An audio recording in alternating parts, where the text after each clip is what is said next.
Hello everyone, this is Renier Castellanos. I'm an international master from Spain, and welcome to our fourth DVD lesson on the art of checkmating the king.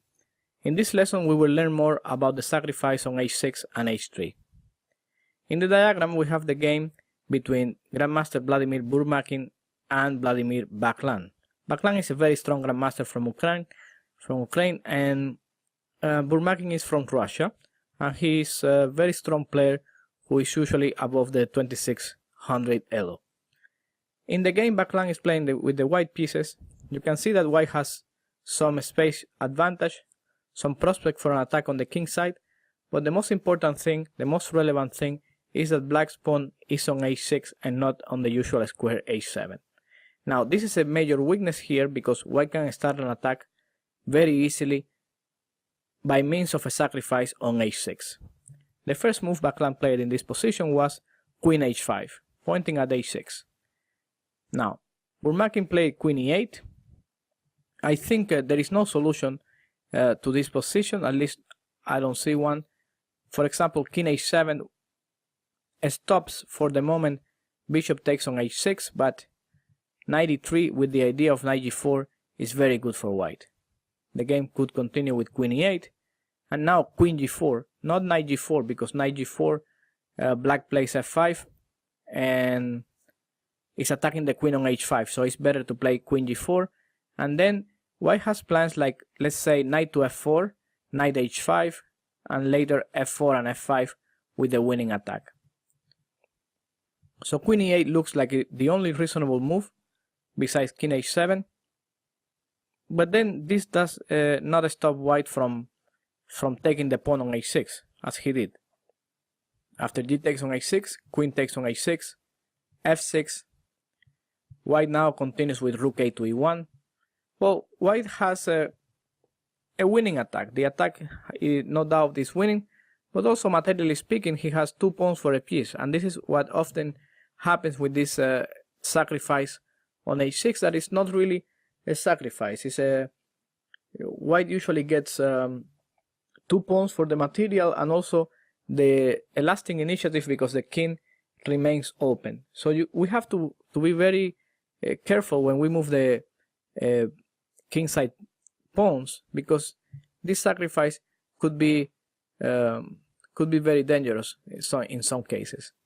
After rook a to e1, queen f7 was played, rook e3. You can see that black has no real defense. Queen h7, rook g3 check, king to h8, and queen e3. Simply avoiding the trade of queens. He's just gonna play rook h3 on the next move, winning the queen.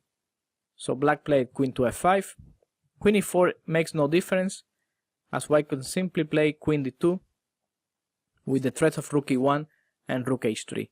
We will see something similar in the next few moves. Queen f5 was played, rook f3, queen e4, queen d2, and now pawn takes on e5. Already a desperate situation, but there is nothing he can do really against the threat of rook e1. Pawn takes on e5, so rook e1, rook f3, rook takes on e4. If not rook f3, then white will play rook h3 check followed by rook g3. So there is no solution to this problem here. If queen g6, rook h3 followed by rook g3. If queen h7, then rook h3 again. So he had to take on f3, rook takes on e4, d takes on e4, but black does not have enough material for the queen. Plus his king remains too weak. Knight c5, a good move. Rook f7, knight takes d7, rook h7, knight takes on e5. The game is practically over. We're just gonna go fast over the remaining moves. Knight d6 check, king g8, queen f4, knight to f5. White gets another pawn and another pawn on e6. King to g7, knight e3, knight takes on e3, and the final move, knight e5, attacking the rook on f7, which cannot be moved because otherwise he loses the bishop on e7. So in this moment, black resigns. Let's go over more examples like this. In the next game, I want to show you a position between Michael Krasenkov with the white pieces and Sergei Movsesian with black. Here we have the same scenario as in the game before. We see that white's pieces look they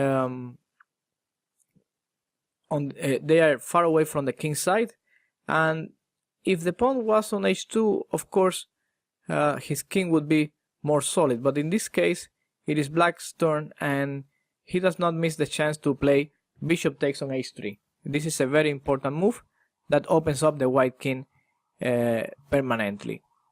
After bishop takes on h3, g takes on h3 is the only move.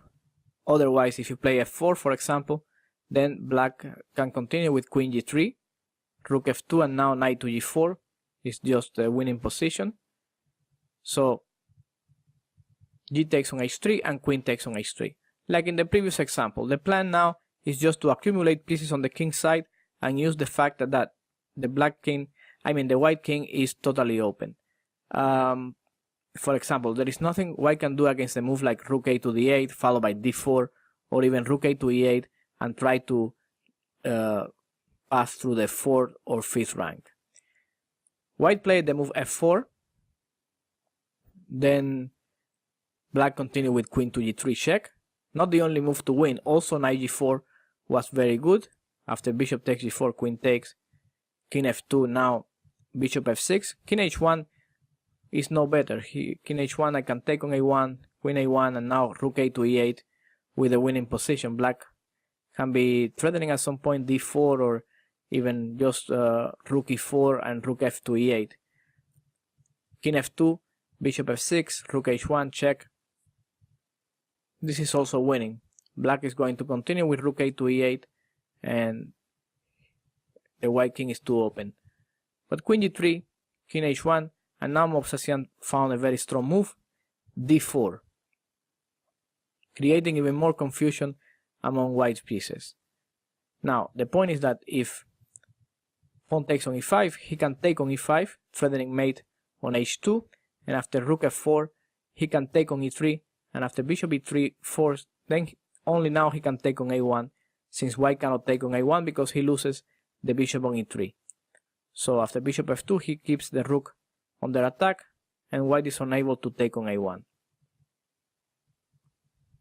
So after queen e1, queen h3 check, king g1, d takes on e3, bishop c3 only move again. If pawn takes on e5, bishop takes e5 is winning.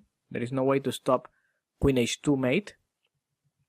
So he played bishop c3, knight g4, threatening mate on h2, take, king h2, and now rook f e8. Black has a powerful pawn on e3, plus he has enough material for the sacrifice piece.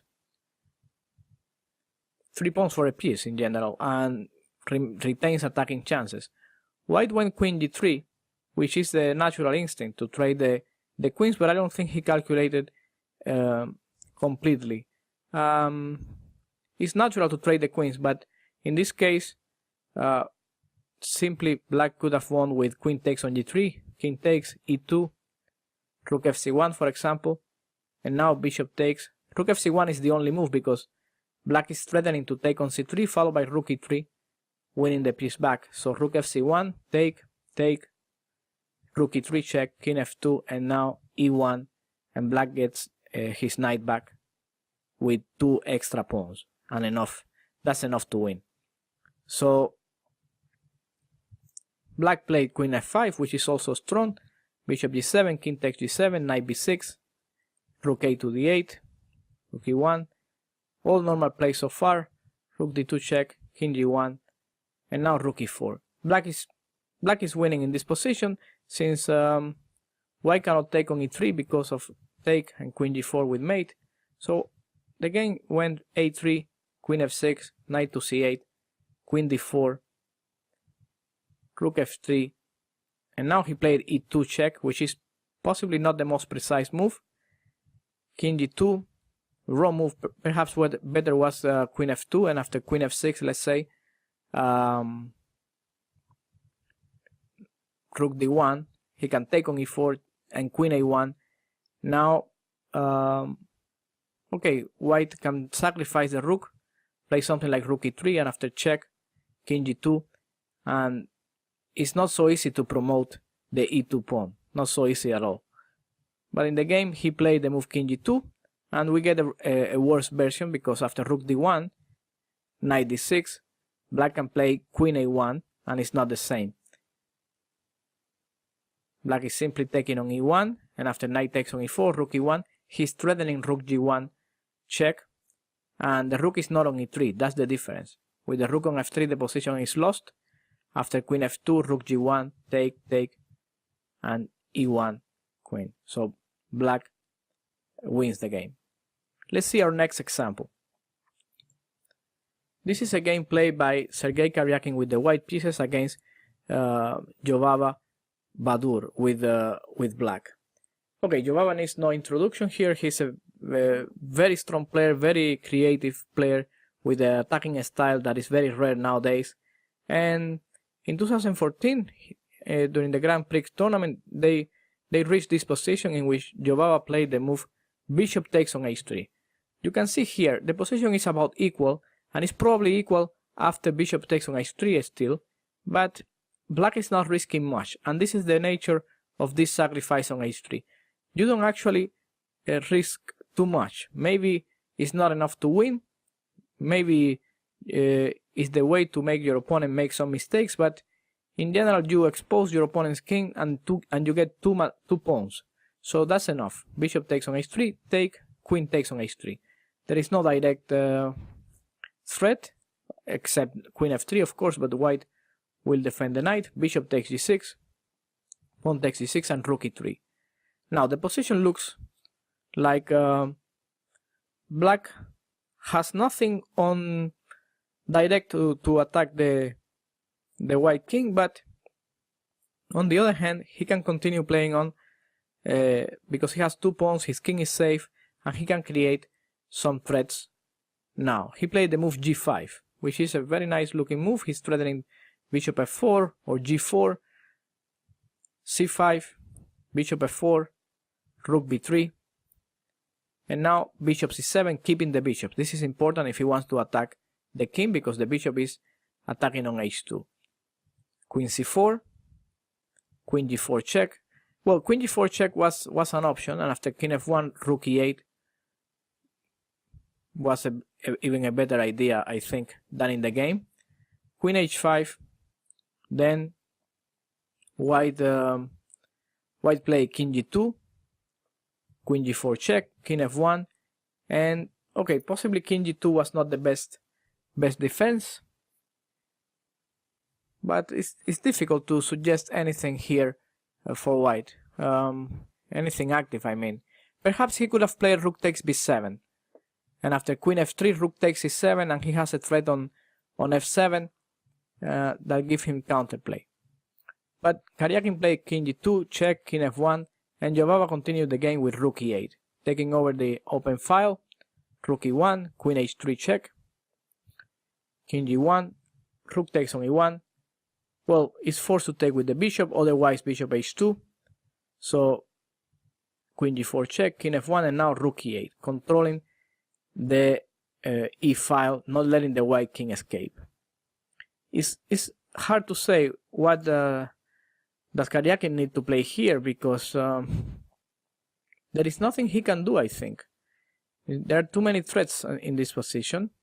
He played the move knight to g1, and after knight g1, then bishop h2, threatening the direct queen g1. Karyakin defended with the move knight e2, and this leads to a losing position. But there is nothing he can do, I think. Knight e2, rook takes on e2, white cannot take on e2, he played rook takes b7, attacking f7, but then rook e6, and black is just winning. There is no defense against queen g1 or queen h3 checkmate. Let's see another example. This game occurred in the Russian team championship, Artemiev with the white pieces against Evgeny Tomashevsky. We have a typical scenario of the Spanish opening, and here, okay, white wants to play knight f1, knight to g3 later on, but black has played bishop e6 and queen d7 with an idea. And his idea was to sacrifice the bishop on h3. After g takes on h3, queen takes on h3. In addition to this sacrifice, the important bishop on c5 allows black to create some threats on f2 with knight to g4 or queen g3 check. So white needs to play knight f1. It's necessary to play this knight here. And now black continues with queen g4 check, king h1, queen h3. Apparently, black was happy with the draw. And this is what I was saying before in the previous example. Once you expose the king like this, there is always some drawing ideas that allow you to play for free without risking too much. So knight h2, white does not want a draw, but in this case he needs to give a third pawn for the piece that black takes. After bishop takes on f2, rook e2, knight g4, rook c2. This is a very good move, unusual but very good. f5, bishop c4 check, king h8, and now white made a mistake. He played the move bishop e6, which is probably not the best move. And after g6, instead of bishop e6, perhaps it was better to play e takes f5, knight takes on h2, knight takes, and queen f5. Then white can play queen g4, and there is some sort of blockade in the light squares. Bishop c5 perhaps, take, and bishop d5, with the idea of bishop e4, and finally develop your pieces. However, these things are not easy to evaluate in the game. White played bishop e6, and after g6, black was had I think a lasting counterplay, because after e takes, g takes, queen f3, queen h4, bishop e3, trade, queen h6, knight g4, queen e6. These pawns in the center give black an excellent game. Knight e3, knight e7, queen h3, c6 later on, for example here, and black is doing just fine. In the game he played f4 and it was complicated later on. Eventually black managed to win after 58 moves, but we're going to stop here because the point has already been seen. You can sacrifice in order to expose your enemy's king, and there are always some compensation because of the drawing chances and the 2 pawns that you usually get for the piece. Let's go to our next game. A game played by Karyakin with black against Ivanchuk. In this position again, another Spanish opening is, this is a sacrifice that can occur in several positions of the Spanish opening, because white usually plays h3 in this variation. And now Karyakin played the move bishop takes on h3. This move is killing at this moment, because after g takes on h3, for example, queen f6, and the threat on f3 and f2 is too strong. After king g2, knight to h4, knight takes, queen f2 check, king h1, queen g3, and black is winning. He's attacking the knight, but also queen h3 mate. So Ivanchuk had to play c4, and then another knight joins the battle on f4. In our previous videos we have seen attacks with the knight on the squares f5 or f4, and you already are familiar with the potential of a knight on this square. c5 was played. Okay, bishop takes f4 is, if he takes the knight on the bishop on h3 after queen d7, the position is lost. There is no defense against queen h3 on the next move, and white is simply lost. If he takes the knight, then Karyakin can take with the pawn, and after rook e8, queen e8, c5, he can take on g3, and this is not better than the game. In both cases, black is winning. c5 was played, knight takes on g2, c takes b6, and now queen f6, bringing more pieces to the attack. Black will simply play knight f4 at some point, bring more pieces, and deliver checkmate. That's what he plays. So knight takes e1, rook e1, pawn takes b6. Materially speaking, black is even better. Bishop c3, bishop e6, rook e3, knight f4, rook f3, and now queen h4 with very good attacking chances. Bishop d2, bishop g4, queen c4, attacking on f7, but then bishop e6 was played. Also, he could have played bishop f3. f7 is not a real threat because after queen f7, king h7, let's say, knight f3, queen g4, white is also lost in this position. There is no solution here. Rook f8 is in the next move, and after bishop f4, queen f4, black is better. So bishop e6, queen c2, bishop b3, queen b3, rook e6.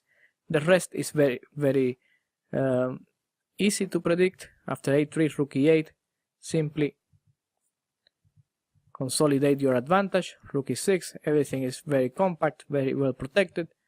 Knight e2, and now he played knight takes on e2. This was a rapid game, I have to say, but still, black could have won with rook g6, for example, and after king h1, f5, white loses material. The queen cannot defend the knight on e2. So knight takes on e2, queen takes on e2, rook f3, rook g6 check, and he wins more material. So white resigned in this position. Let's move on to our next example. Here, this is one amazing example that I found by Pavel Elianov. It's a rare sacrifice, and it's a sacrifice on h3, but without the pawn on h3. You have to have a great imagination to find these moves, because with the pawn on h3, you can easily find a sacrifice with bishop takes on h3, but without the pawn, there is a different story. Here, Elianov played the move bishop h3, which is an amazing move, and it's totally unexpected in this position. Okay, if white takes on h3, then queen takes on h3, f3, well, other moves loses as well. For example, if bishop e2, preventing knight f3, then rook c6 with the idea of rook g6 is winning. King h1, knight f3, take, and rook g6 mate. So f3, and now this opens the second rank, so rook c2, and after rook f2, knight f3 wins on the spot. So what can white do in this position? After bishop h3, he could play something like, let's say, f3 to play rook f2, but then rook c2 also wins. After rook f2, he can take, and queen c2, bishop e2, knight d3 check, king f1, bishop g2 check, and he loses the bishop on e2. So this is also winning. In the game, if f4 is the same story, he weakens the second rank, so rook c2 should win as well. After rook f2 is the same thing, queen c2 check.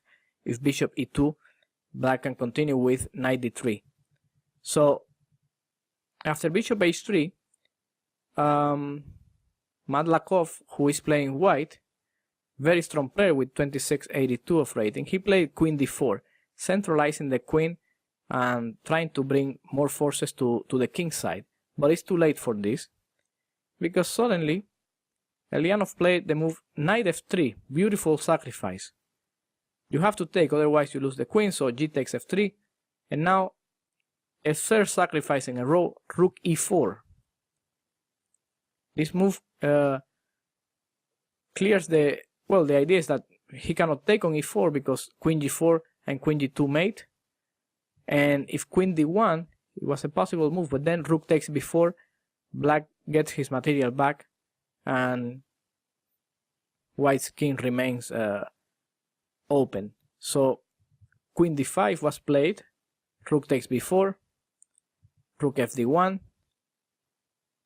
Looks like white is gonna bail out of the attack, but then suddenly rook takes b5. Very strong move that deviates the queen from the threat of queen d8 trading the queen. So queen takes b5, rook c5, and you can see that now white has nothing to do against the threat of rook g5.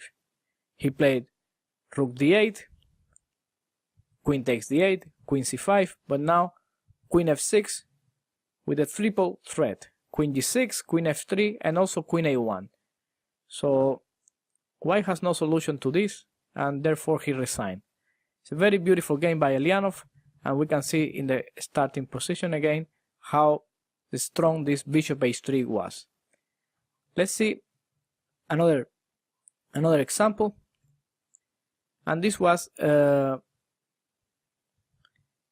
well, this game was played very recently in the Baku Olympiad between Jovava against Ponomariov. Well, if you have been following chess recently, you must have seen this game in the news. It was very spectacular because in this position black has just played bishop e6 with the idea of trapping the rook on e7. But Jovava had seen this and found a very strong solution to this problem. He played the move bishop a6. Just like in the game of Elianov, there is no pawn on a6, so he plays this move without any without capturing any pawn, just this move with the threat of bishop g5, and after this black is lost. You can see that there are similar characteristics in all sacrifices. In the defensive side, he always has some pieces very far from the king, and therefore the situation is ideal for an attack. If the pieces are closer to the king, the attack may not work so easily. But bishop a6 still is very nice, and I thought you might like to see this move and compare with Elianov's move in the previous example. After g takes a6, played in the game, is the only move really. Queen d6 does not work because white plays queen to g5, and after knight h5 he plays bishop e2, and there is no defense. So he has to take on a6, and now queen takes on a6. The idea is to play rook d e1, and after rook d e1 he's threatening to play rook e3, but also to take on e6 with mate on g7. Black is lost, has no defense at all. Also, he's taking the knight on f6. So Ponomariov played rook takes on c3, queen g5 check, king f8, and queen f6. Now white is threatening to take on f7 with the rook, since bishop takes f7 would be met with queen takes on b6. So black took on d3, and after the move c takes d3, he resigned. He has no moves. For example, if he plays queen d6, rook f7 wins. If he plays rook e8, rook f7 wins.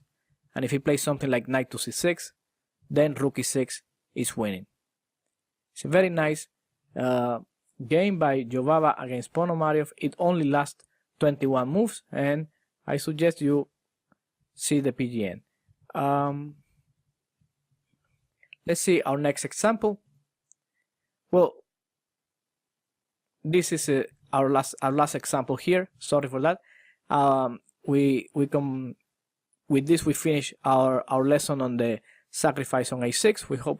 I hope you like these examples, and you can see all the details of these variations in the PGN file.